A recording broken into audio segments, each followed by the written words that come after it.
పాలన ఏ పదవి ఎవరిది శాశ్వతం కాదు అధ్యక్ష.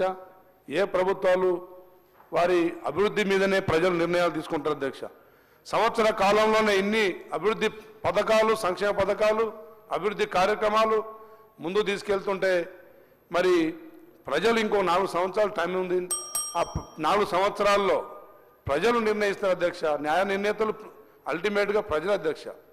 మనం ఇక్కడ రాద్ధాంతం చేస్తే పరిగెడితే పొద్దు బూకదు అధ్యక్ష. మీరు గగ్గోలు చేస్తే మరి ప్రజలు ఏదో దాన్ని స్వాగతిస్తారని అనుకోకుండా మరి తెలంగాణలో ప్రజల మనోగతాన్ని మరి మనం అర్థం చేసుకొని పరిపాలన సజావుగా అయ్యే విధంగా సహకరించకపోయినా పర్లేదు అధ్యక్ష.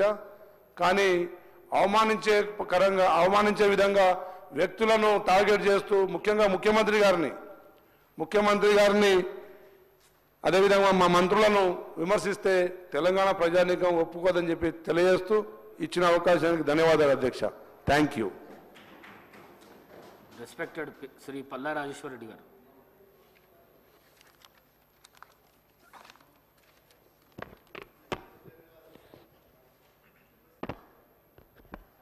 అధ్యక్ష,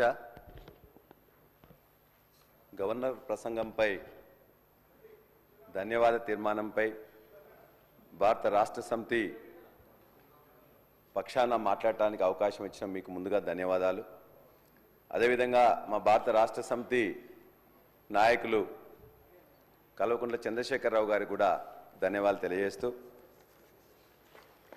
ఆ గవర్నర్ ప్రసంగం చూస్తే ఎప్పుడు కూడా ప్రభుత్వం యొక్క డాక్యుమెంట్గా పాలసీగా ఉంటుంది.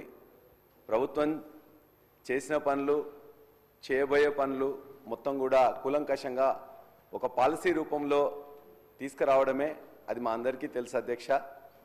కాబట్టి అందులో ఏమైనా ఉంటుందా అని చెప్పేసి 28 పేజీలు మొత్తం చూస్తే ఆ యొక్క మొత్తం ప్రసంగాన్ని మొత్తం చదివినా కూడా దానికి ఒక దశ లేదు, దిశ లేదు, అందులో పస లేదు అధ్యక్ష. చేసింది చాలా ఘోరంతా, చెప్పుకుంది మీరంతా కొండంతా.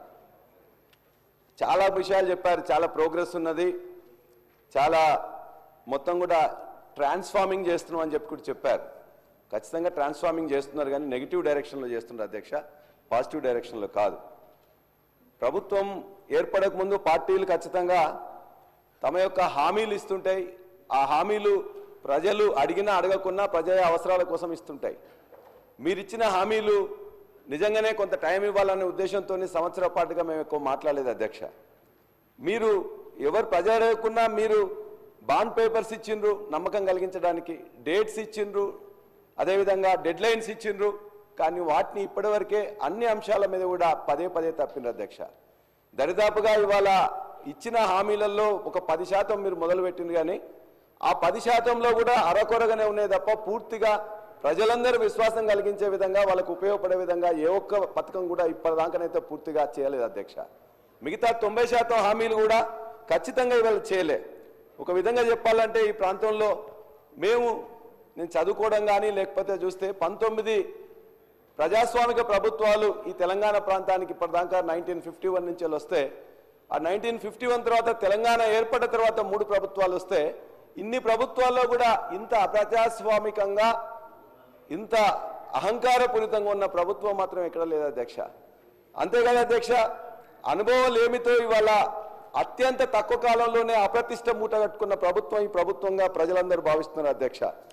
అంతేకాదు అధ్యక్ష, ఇవాళ అనేక హక్కులను ఎవరైనా నిజంగా ఈ పని చేయలేదని చెప్పేసి ఎక్కడ ఎవరన్నా అడిగితే, గ్రామాల్లో కరెంట్ రాలేదనో, పంట ఎండిపోతుందనో ఎవరైనా జర్నలిస్టులు పోయి అక్కడికి అడిగినట్లయితే ఆ జర్నలిస్టుల మీద కూడా కేసులు పెట్టే, మహిళా జర్నలిస్టుల కేసులు పెట్టే దుస్థితి మాత్రం ఏనాడు ఏ ప్రభుత్వంలో రాలేదు అధ్యక్ష. ఇవాళ ఫీ రియంబర్స్మెంట్ ఏమని అంటే కొట్లాట, సర్పంచులు పెండింగ్ బిల్లులు ఏమంటే కూడా ఇబ్బంది అధ్యక్ష. ఇప్పుడు సార్ లేని ఆ మహిళా జర్నలిస్ట్ పెట్టిన వీడియోను మీరు కూడా సభ ముందు మీరు చూసి అది పనిష్మెంట్ అని ఫీల్ అయ్యి ఒకవేళ పల్లారాజేశ్వర గారి మీద కూడా అటువంటి మాటలు మాట్లాడి ఉంటే వారు ఎటువంటి శిక్ష అవసరం లేదంటే రేపు పొద్దుగా అటువంటి వీడియో తయారైతే పెద్ద ఇష్యూ కాదు. కాంగ్రెస్ పార్టీకి అయితే పెద్ద తయారు చేయాలంటే పెద్ద ఇష్యూ కాదు. కానీ అటువంటి వీడియోలు కూడా వీళ్ళు సమర్థిస్తే అంతకంటే వాళ్ళకు ఉండేటటువంటి ఎటువంటి విచక్షణ కోల్పోయి పూర్తిగా ఫ్రస్ట్రేషన్లు ఉన్నారో అర్థమవుతుంది. అనుభవం గురించి మాట్లాడుతున్నారు. ఎవరికి అనుభవం లేదు అధ్యక్ష? కాంగ్రెస్ పార్టీకి అనుభవం కావాలా? అనుభవం గురించి మాట్లాడుతూ ఉన్నారు, లేకపోతే అనుభవ రాహిత్యంగా పని జరుగుతుంది అంటున్నారు. 14 సంవత్సరాల మొత్తం అణిచివేతకు గురైనాడు. ఎక్కడ అణిచివేతకు గురైనాడు అధ్యక్ష? ప్రజాస్వామ్యమే లేదని చెప్తా ఉన్నారు. 14 సంవత్సరాలు ఇటువంటి పద్ధతి మాట్లాడితే నేను దయచేసి సభకు సంబంధించి గవర్నర్ గారి ప్రసంగం మీద వారు చెప్పమనండి. వారు విమర్శించదలుచుకున్నది మేము నెగటివ్ రోడ్లో పోతున్నామంటే మాకే అభ్యంతరం లేదు. గవర్నమెంట్ మేము 14 నెలల్లో మేము ప్రభుత్వం దిశ వేరుగా పోతా ఉన్నది, అవన్నీ మాట్లాడుకోండి. కానీ ఒక మహిళా మాకు జర్నలిస్ట్ అంటే గౌరవం ఉంది. జర్నలిస్టులకు కాంగ్రెస్ పార్టీకి సంబంధించి ఎన్నడూ కూడా మేము అట్లా సొంత పత్రికలు సొంత టీవీలు పెట్టుకోవాలని ప్రయత్నం ఎన్నడూ చేయలేము. మేము జర్నలిస్టులనే విశ్వాసం అనేది మంచికి మంచి రాయాలి, చెడుగు రాయాలని.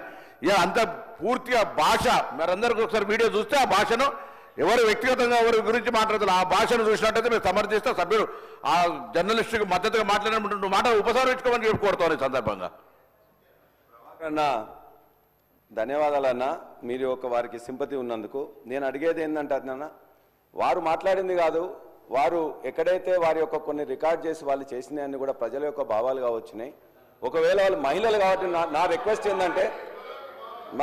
ఏంటంటే అధ్యక్ష, ఇద్దరు మహిళా జర్నలిస్టులని టెర్రరిస్టులు చేసింది కాబట్టి ఆ రేవతి తన్వి యాదవ్ మీద కొద్దిగంత సానుకూలంగా మీరు దయచేసి ఆలోచించి వాళ్ళని విడుదల చేయాలని కోరుతున్నాం. అదేవిధంగా ఇది ఒక పాలసీ ఉందని చెప్పేసి అనుకుంటే పాలసీ మాత్రం వాళ్ళ యొక్క మీరు చూడండి అధ్యక్ష ఎట్లా ఉన్నాయి వాళ్ళ ఫోటోలు. ఇవాళ తెలంగాణ అస్తిత్వం మీద ఇక్కడ చాలా అంశాలు మీరు రాశారు. ఇందులోనే ఒకటి ఏం చేసిండ్రు, మొత్తం కూడా ఆనవాళ్ళన్నింటి కూడా ఉండకుండా చేస్తామని తెలంగాణ తల్లి రూపురేఖలను మార్చారు. తెలంగాణ స్టేట్ టీఎస్ అని ఉంటే టీజీ అని మార్చారు. ఇవాళ లేటెస్ట్గా గవర్నర్ గారు ప్రసంగం చేసిన రోజునే వాళ్ళు ఇవాళ ఒక ఎడ్యుకేషన్ డిపార్ట్మెంట్ రిలీజ్ చేసింది అధ్యక్ష లోగో. ఆ లోగోలో ఇప్పుడు ఇంతకుముందు ఎప్పుడైతే కాకతీయ కళాతోరణాన్ని చార్మినార్ని తీసేస్తామని చెప్పేసి అంటే ఆనాడు ప్రజలందరూ అదేవిధంగా మేధావులు అందరూ కూడా చెప్తే దాని మీద వెనక్కి తగ్గినట్టు దక్కింది. కానీ ఇవాళ మరలా దాన్నే ఇవాళ మొత్తం కూడా తెలుగులో కానీ ఇంగ్లీష్లో కానీ రిలీజ్ చేసిన దాంట్లో ఆ రెండు